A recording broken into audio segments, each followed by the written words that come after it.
For I am not ashamed of the gospel of Christ, for it is the power of God and the salvation to everyone that believeth, to the Jew first, and also to the Greek.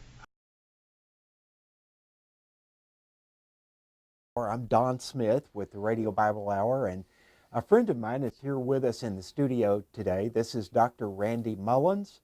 Dr. Mullins is a doctor of pharmacology, a professor in one of the local pharmacology programs here in East Tennessee. And we're glad to have Randy with us today. As I said, he's a friend.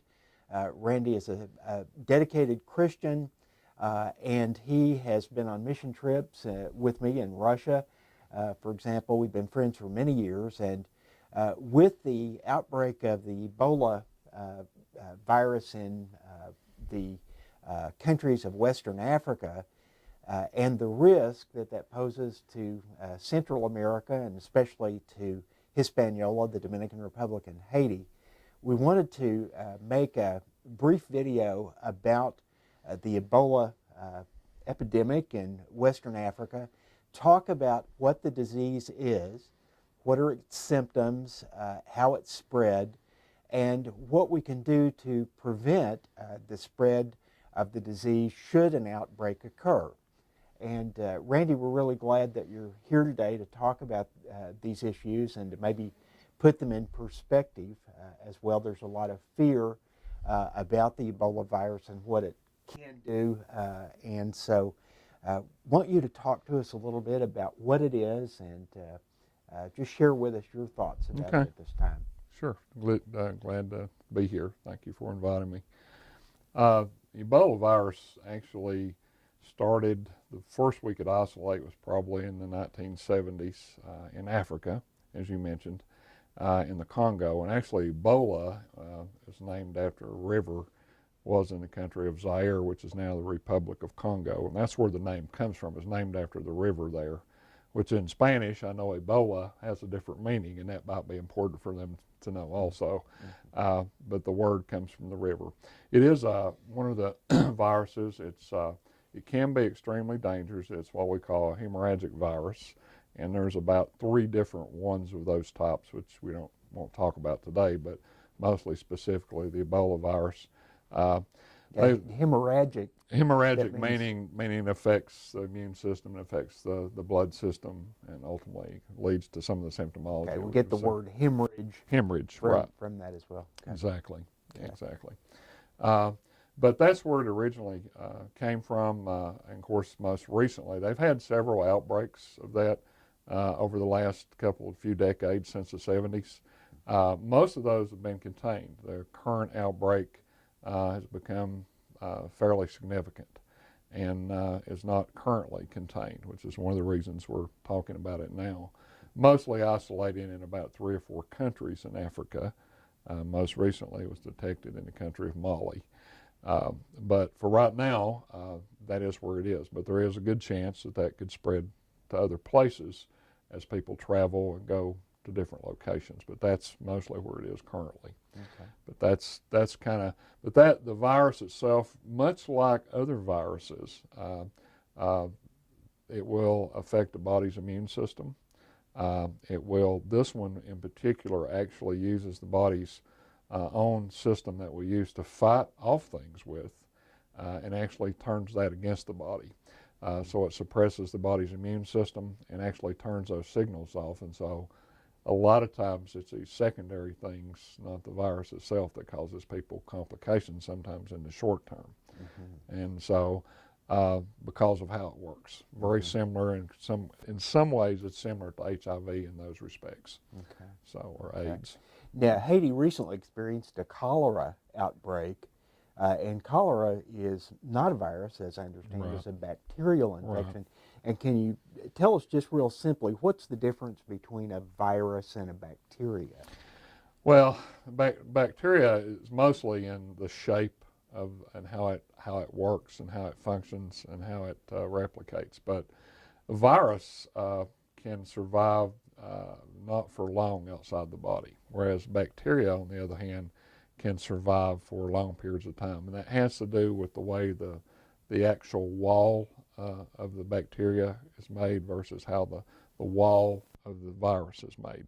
That's probably the primary difference. Of course, viruses also are probably smaller in size, much smaller in size, very, very small. And bacteria a lot of times can be filtered with filter systems, whereas sometimes bacteria or bacteria can be filtered, but viruses are so small in some cases they can't be filtered. Both are microscopic. Yes, both are We small, but the virus can be. No, you can't No. see it. But the virus itself, in this case, particularly the Ebola virus, probably lives on surfaces such as a bed rail or a doorknob, something like that, probably for less than a day. Okay. However, if it's in body fluids, it could live for several days, and that's one of the keys to the spreading of it, and one of the problems that you can get into. Okay. Now, when you talk about body fluids, what are you talking about here? Well, body fluids itself, and that's really the number one way that this virus can be transmitted, is through any body fluid that the body can generate: sweat, urine, feces, saliva, anything that the body could generate. And so that's primarily the ways that someone touching that fluid, someone coming in contact with that fluid, and then taking that fluid and exposing it to a wound or a cut or a mucous membrane, which would be in your nasal passage or your oral area. So if there were a virus on the table and I were to touch the table and then maybe rub my eye, would that be a possible way I could transmit it? Because the eye has lots of mucous membrane, so it would be a real easy way for that to be transmitted. The mouth, the cold, not unlike the common cold virus can be transmitted. It's usually, I've got one of those. It's usually right when now, we touch something and then touch our face, which is why hand washing in those cases is one of the best things that you can possibly do. And in the cases that we've seen, I guess the good news is most of the transmission of this has been in where someone has touched the body fluid and then contacted themselves, and that has either been a caregiver, family member, or a healthcare worker. And I know there's a lot of misinformation out there, but the healthcare workers in this case have been shown to have violated precautions and have probably touched themselves with those bodily fluids and broken procedure and then contacted themselves around the facial area is most likely how this has happened. And while it's we haven't done a lot of studies on this, but the evidence that we have shows that that's how it's transmitted. And it's either been in a healthcare worker or a caregiver, or the other area that has been very dangerous has been after the person has passed away, and then the preparation of the body. Because, as I said, it lives for several days in those fluids. So obviously the body is going to be an incubator for those fluids, even after the person dies. That has been probably a lot of this contamination has occurred. Okay. Well, let's emphasize that again, that when the person dies, that doesn't mean that they're not still contagious. In fact, that may be the most contagious time or in those hours or days just after the person has died. And of course, in many cultures, the preparation of the corpse, the preparation of the dead person is an important part of their culture or their ritual. And that's how many people acquired or got the disease in Africa, isn't it? Exactly. Carrying that exactly. Through the rituals of touching the body, preparation of the body, as you said, because, as I said before, any of those body fluids that might be on them, that could potentially cause contamination. And so that's why, and hopefully if something like this did happen in Haiti, hopefully there would be people there to help, and it would be really important that they, when possible, they allow those people to come in and take care of the body and to notify them that this has occurred, and they would come in and help them prepare the body. Now, the Ebola disease is very lethal, has a high mortality rate compared to other diseases, and it's fairly fast acting. Yes. And so a rumor spread in some of the areas in Africa. What they were trying to do was bring the patients or the people who were sick to a central treatment center where they could be, we'll talk about how it's treated, and they were given treatment there, and they were also isolated from infecting other people.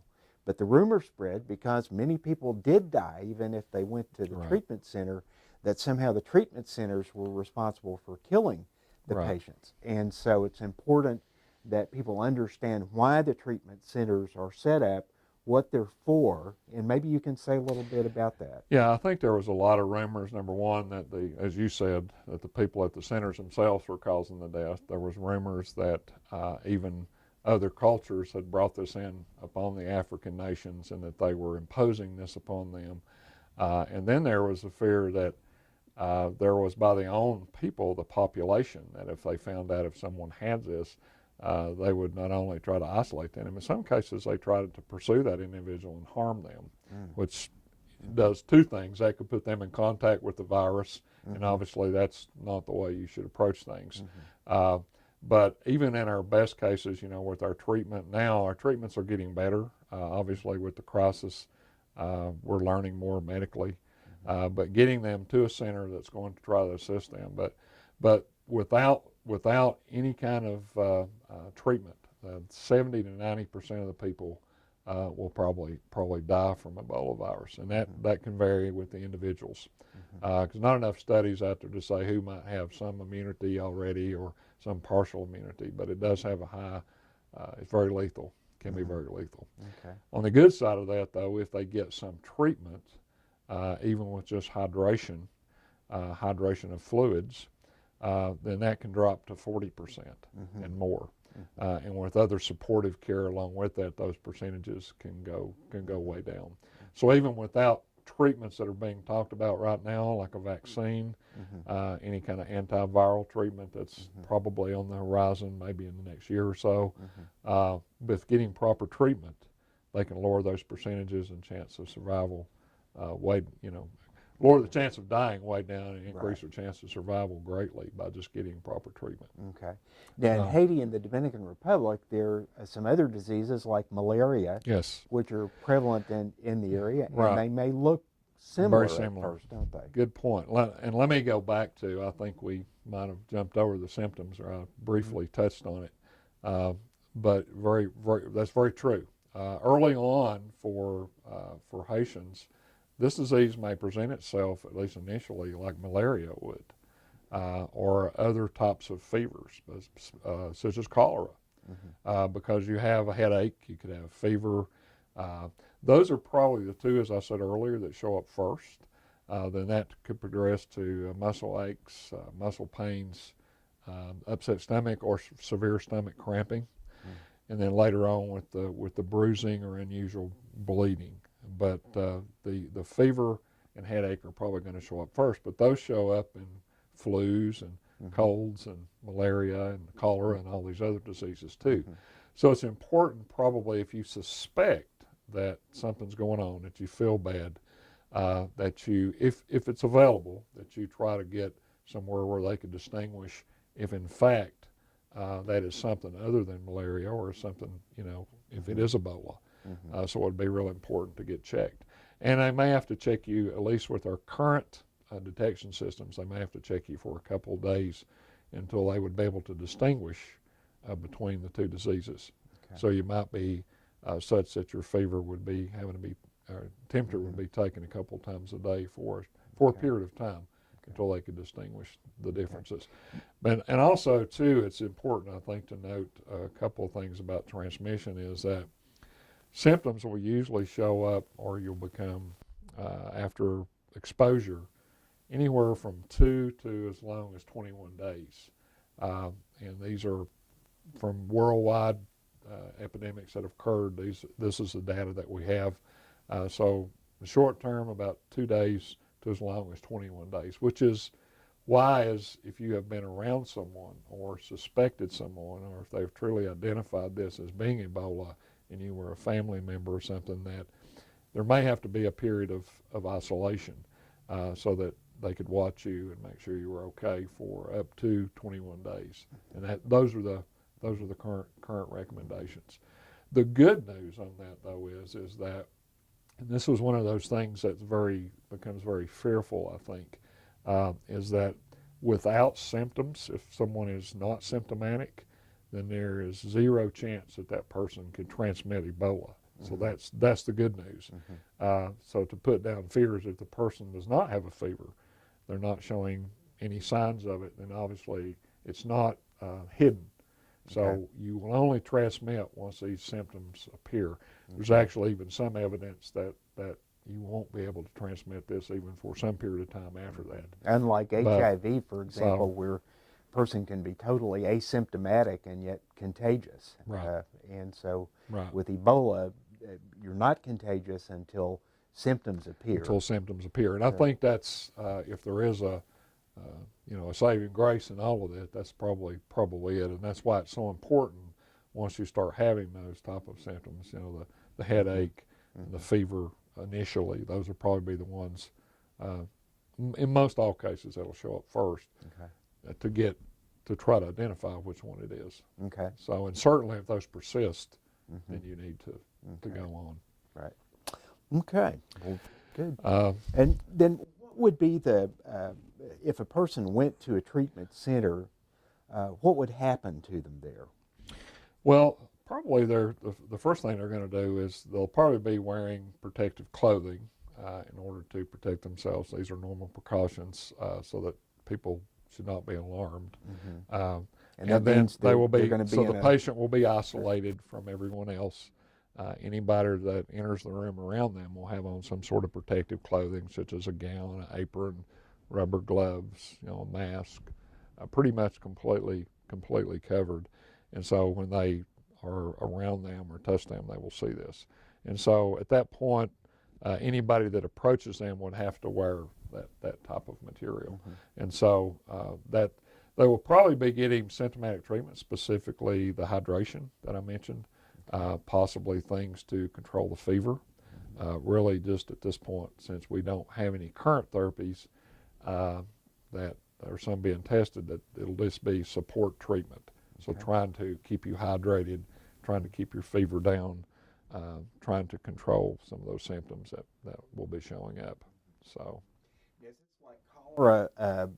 I know when we talked about the cholera, the disease, it was important to keep hydrating, keep drinking fluids, even if you were throwing them back up. Right. That there would be some. And that's the thing is there'll come a point. Yes, it is to try to get that down. There will be a point in this case where probably having to go to intravenous fluids is number one, probably the only thing that will work, even in the case of cholera when you get to very end stage. Plus the danger of transmission. If you're throwing down, if you have nothing else available and you can drink fluids, obviously do that. But the danger of them throwing up, because this becomes a body fluid that's coming back out of them, so there could be some potential for transmission there with that. So it could be, while it is good to hydrate, and that's probably in the short run the one thing you could do, but you would have to be careful about exposing yourself to those body fluids. There's no evidence that, like I don't think I mentioned this before, there's no current evidence to say that this is airborne. That it's transmitted in the water, unlike a lot of other things, such as potentially cholera. But the droplets, there can be droplets from if you did sneeze, unlike a cold that could float around in the air. But if you have a direct contact with a droplet or touch the surface where a droplet's on, here again it's in that fluid, then it could be potentially transmitted. So. If the patient, because there could be a chance, I realize in this situation where they could not get to a center, then in the short run, one of the things, and they should not try this unless absolutely nothing else available, but the one thing they could do is to wear gloves in any surface they would touch to make sure that those gloves are sterilized, and if they had a disposable glove, of course, throw them away. But that would be probably the one helpful thing that you could do. Otherwise, if you don't have to be around the patient, if you don't have to treat the patient, then you probably shouldn't do that unless you wear full protective gear. But gloves are the one thing, because of that touch with the body fluid and then touching it to your surface, that could potentially certainly prevent the spread. Also, if you I don't think we talked about this, but since the virus is fairly readily killed once it's outside the body, as I said, it'll survive for about a day on a surface dried out or less, but it'll survive several days in fluid. But the good news is that bleach, a bleach type solution, will kill that very readily. Sunlight and heat will kill it very readily if it's exposed, but in order to be sure, just taking common household bleach and diluting that down. And they can make a solution of that to clean surfaces, to clean their gloves, any object that has come in contact with about probably a 1 to 9 dilution, where you take 1 part of bleach and about 9 parts of water. Okay. To put that in perspective, if you had about 100 milliliters of bleach and about 900 milliliters of water, you could make what's called a strong bleach solution. Pretty much that'll kill any Ebola virus. It'll pretty much kill anything, actually. And that's pretty much the gold standard. Okay. Once they sterilize those gloves, though, it's possible to make a milder solution and actually take some of that solution that they made and then dilute that again 9 to 1. And then they can use that to directly wash their hands, because you don't want to put the strong bleach directly on your skin. And that'll eliminate a lot of the chance that the virus would be on you or be transmitted to anyone else. Okay. That's a minor precaution you could do. Okay. And it's one of the things that they come in, if someone has passed away, they'll clean the entire area down with these strong bleach solution. Okay. Before they let family members re-enter that area. Okay. And then because it is so rapidly acting, it tends to sort of go through a community really fast. Is there, if one survives, is there some immunity that's generated, or can one be reinfected with it? Currently it tells us once you have immunity, once you've had the Ebola virus and overcome it, much like with any disease, right now they speculate you have about 10 years worth of immunity. Could be more, but we don't have enough data to say that. But certainly you're not going to get reinfected. I think that's the ultimate answer. Okay. You're not contagious at that point. You cannot get reinfected. The one precaution that you probably need to take, and it's the one body fluid that I didn't mention, is they do, for any kind of intimate relations, any kind of sexual relations should be limited to 90 days. You should wait at least 90 days after you have been in contact with Ebola. Okay, there's some studies that have found in semen particularly that the virus can continue to survive for an extended period. For potentially up to 90 days. There's been no proven case of transmission, but it has been detected there. So there is certainly that potential. Okay. Unfortunately, there's just not a lot of detailed studies, because usually when these epidemics occur, most of the resources go to putting down the epidemic, and there's not been a lot of good epidemiology that has occurred. Randy, how the virus is passed from one human being to another, we've talked about that. Are there any animals or insects like mosquitoes or anything like that can also pass the virus? Right now, we have not seen any evidence whatsoever that it can be transmitted by a mosquito. Not seen any evidence it can be transmitted in a dog or a cat, any of those things. There is potential, and probably where the virus first started at, and there's some debate on this, was in bats and in some of the lower primates, such as monkeys. And so that's where you see it. Some others, like in some of the lower, like rats and mice and mole, there is some potential there also, but not for your normal domestic pets like dogs, cats, that sort of thing, and certainly not with the mosquito. There's been no evidence of that, whatsoever. Okay. Usually in Africa, it has been because one of the customs was to eat the bush meat, which they actually ate, the monkeys and some of those sorts of things, and And the eating or even the touching of that meat sometimes had led to transmission. And it's probably because that's potentially where that virus maybe originally had started. And I don't think we've ever tracked back to the ground zero where this actually started in. I don't think that's ever been actually isolated. They just have isolated it in some of those animals, and they know that it's there and it's normally harbored as part of their normal viral bacterial flora that they have. Okay, very good. One other thing, Don, that came to my mind that I thought we probably should mention, and that's about one of the things that I know has occurred from talking to several people from the African countries that or some of them are my students, and in some of the stuff I've read is one of the things that has occurred with preparation of the body.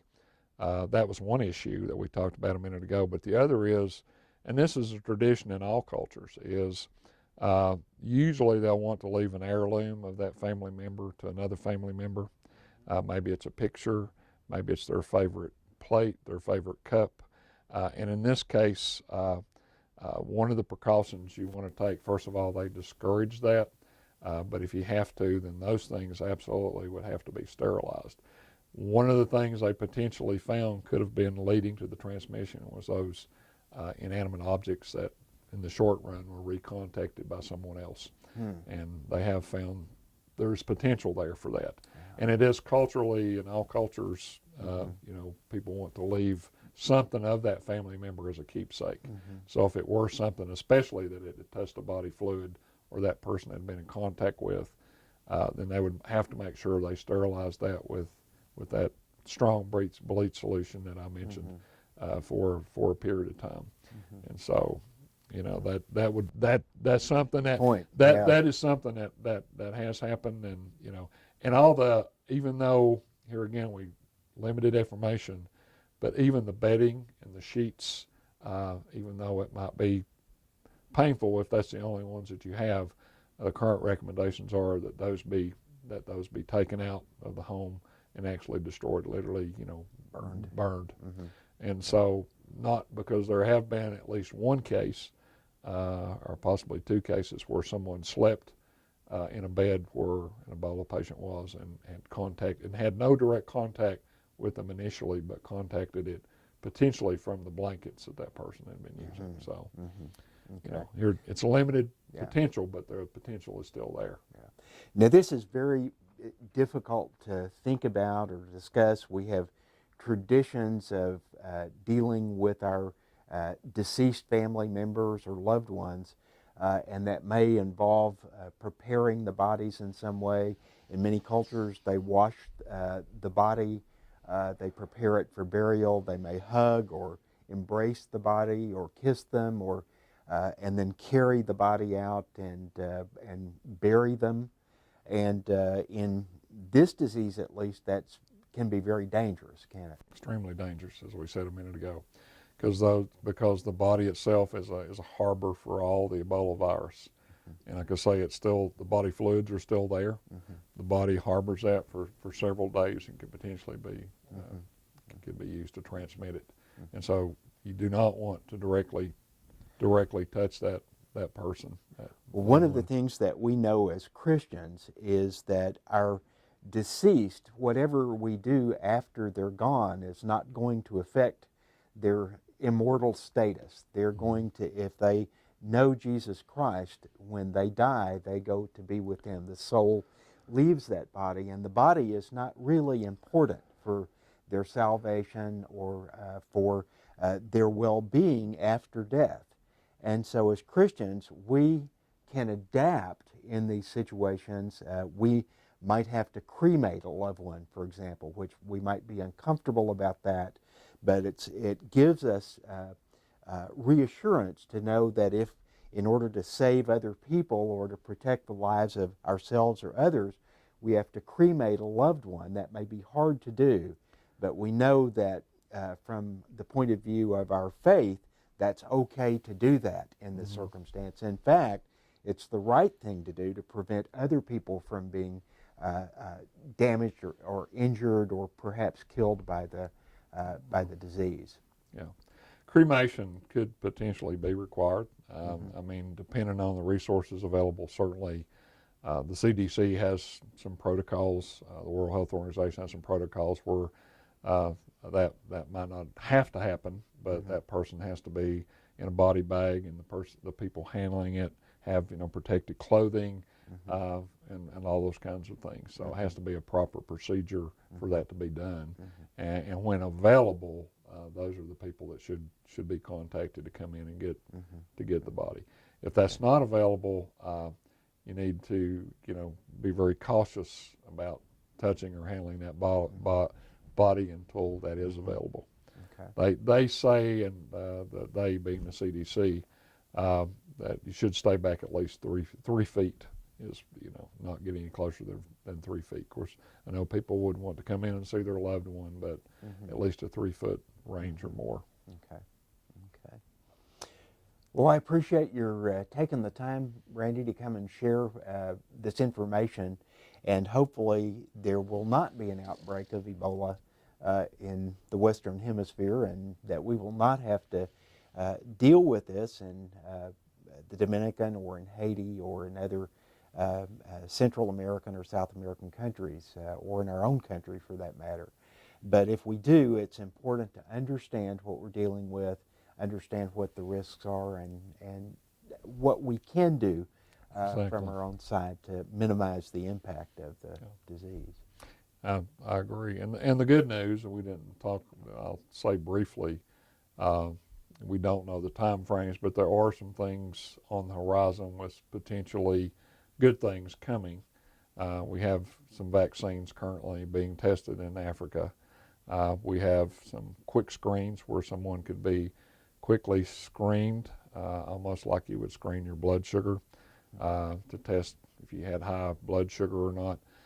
Those are in development, and potentially those could be coming down the pike where someone could be screened to see if they had Ebola fairly rapidly, and potentially some treatments. Those may come a little later even than the quick screen and the vaccine, but those are out there on the horizon. There have been some limited evidence that some of the antivirals that are currently out there have some limited potential, such as the ones we use for HIV. But there's just not enough evidence out there right now. The studies haven't been done to say what will work and to what extent it works. So, well, that's encouraging. Again, I want to thank you for coming in and sharing your knowledge about this with us. Thank you. Thank Dr. you. Mullins. Thank you.